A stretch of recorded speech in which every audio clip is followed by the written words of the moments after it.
sapere ascoltare, sapere interpretare e soprattutto sapere comunicare.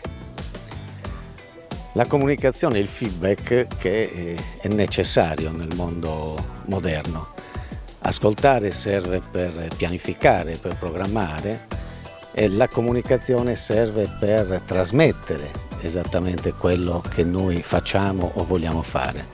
E nel mio programma della candidatura la comunicazione è importantissima perché è alla base di tutto quello che noi vogliamo fare in modo attivo con le società sportive, con i comitati, con gli atleti. La comunicazione per l'attività amministrativa, la comunicazione per l'attività tecnica, la comunicazione per quelle che sono le nostre necessità e i nostri obiettivi, che saranno e devono rimanere sempre alla base della quotidianità della federazione e del suo consiglio, perché credo che sia importante e che noi con la massima trasparenza comunichiamo con tutto il mondo dell'arceria.